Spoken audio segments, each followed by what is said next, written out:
ನಮಸ್ಕಾರ ವೀಕ್ಷಕರೇ, MDT YouTube ಚಾನಲ್ಗೆ ನಿಮ್ಮೆಲ್ಲರ ಸ್ವಾಗತ. ನಾನು ಸಮೀರ್. ನೀವು ಇನ್ನೂ ನಮ್ಮ ಚಾನಲ್ಗೆ ಸಬ್ಸ್ಕ್ರೈಬ್ ಮಾಡಿಲ್ಲ ಅಂದ್ರೆ ಕೂಡಲೇ ಸಬ್ಸ್ಕ್ರೈಬ್ ಆಗಿ ಹಾಗೂ ಬೆಲ್ ಐಕಾನ್ ಅನ್ನು ಪ್ರೆಸ್ ಮಾಡೋದನ್ನ ಮರಿಬೇಡಿ. ಇವತ್ತಿನ ಒಂದು ವಿಶೇಷ ವಿಷಯ ಏನೆಂದರೆ ಅದು ಶಿಕ್ಷಣ.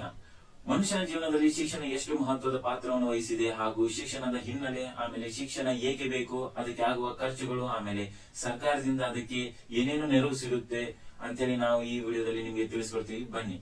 ಮೊದಲನೇದಾಗಿ ಶಿಕ್ಷಣದ ಹಿನ್ನೆಲೆ. ಮೊದಲು ಶಿಕ್ಷಣ ವ್ಯವಸ್ಥೆಯನ್ನು ಕ್ಷಿಯ ರಾಜವಂಶದಲ್ಲಿ ಕ್ರಿಸ್ತಪೂರ್ವ 1600ರಲ್ಲಿ ಪ್ರಾರಂಭವಾಯಿತು. ನಂತರ ನಮ್ಮ ಭಾರತ ದೇಶದಲ್ಲಿ ಕ್ರಿಸ್ತಪೂರ್ವ 5000 ವರ್ಷಗಳ ಹಿಂದೆ ಗುರುಕುಲ ಶಿಕ್ಷಣ ವ್ಯವಸ್ಥೆಯಲ್ಲಿ ಪ್ರಾರಂಭವಾದ ಈ ಶಿಕ್ಷಣ ವ್ಯವಸ್ಥೆ ಗುರು ಮತ್ತು ಶಿಷ್ಯರು ಒಂದೇ ಆಶ್ರಮದಲ್ಲಿ ಇದ್ದುಕೊಂಡು ಅಲ್ಲಿ ಜ್ಞಾನದ ಹರಿಕಾರವಾಗುತ್ತಿತ್ತು. ಎರಡನೆಯದಾಗಿ ಶಿಕ್ಷಣ ಎಂದರೇನು? ಶಿಕ್ಷಣವೆಂದರೆ ಸಾಮಾನ್ಯ ಅರ್ಥದಲ್ಲಿ ಜ್ಞಾನ, ಕೌಶಲ್ಯ ಎಂದರ್ಥ.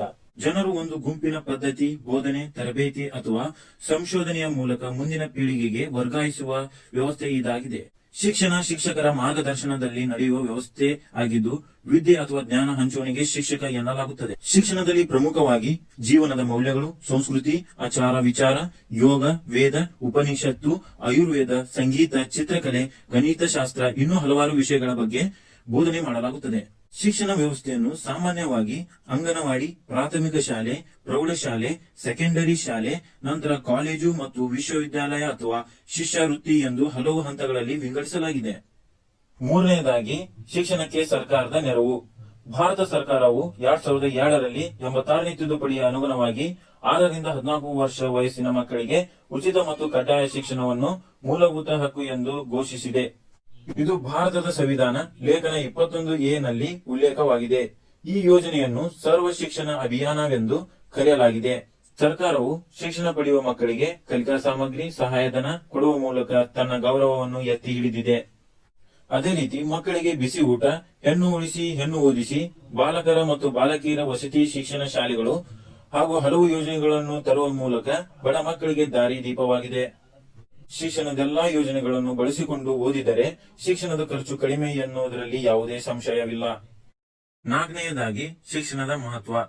ಶಿಕ್ಷಣವನ್ನು ಪಡೆದು ಬದುಕುವ ಜನರಿಗೆ ವಿಮರ್ಶಾತ್ಮಕ ಚಿಂತನೆ, ಸಮಸ್ಯೆ ಪರಿಹರಿಸುವ ಸಾಮರ್ಥ್ಯ, ಸಬಲೀಕರಣ, ಕೌಶಲ್ಯವರ್ಧಿತ ಸಂವಹನ, ಆರ್ಥಿಕ ಬೆಳವಣಿಗೆ, ಹೆಚ್ಚಿನ ಗಳಿಕೆ, ಸಮಾಜಕ್ಕೆ ಕೊಡುಗೆ, ಬಡತನ ಇಳಿಕೆ, ಕಡಿಮೆ ಅಪರಾಧ, ಪರಿಸರ ಪ್ರಯೋಜನಗಳು, ಉದ್ಯೋಗ, ಕಾನೂನಿನ ಅರಿವು ಹೀಗೆ ಹಲವು ಪ್ರಯೋಜನಗಳನ್ನು ಪಡೆಯಬಹುದು.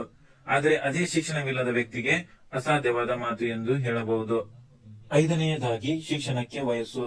ಶಿಕ್ಷಣ ಪಡೆಯಲು ಯಾವುದೇ ವಯಸ್ಸಿನ ಮಿತಿ ಇಲ್ಲ, ಆದರೆ ಸರಿಯಾದ ಸಮಯದಲ್ಲಿ ಶಿಕ್ಷಣ ಪಡೆಯುವುದು ಮುಖ್ಯ. ಜವಾಬ್ದಾರಿಗಳ ಹೊರೆ, ಸುಸ್ತು, ಆಯಸ್ಸು, ಕಡಿಮೆ ನೆನಪಿನ ಶಕ್ತಿ ಹೀಗೆ ಹಲವು ಸಮಸ್ಯೆಗಳ ನಡುವೆ ಶಿಕ್ಷಣ ಪಡೆದರೆ ಅದು ವ್ಯರ್ಥವಾಗುತ್ತದೆ. ಹೀಗೆ ಪ್ರಪಂಚದಲ್ಲಿ 90% ಪ್ರಾಥಮಿಕ ಶಿಕ್ಷಣ ಮುಗಿಸಿದವರಿದ್ದಾರೆ.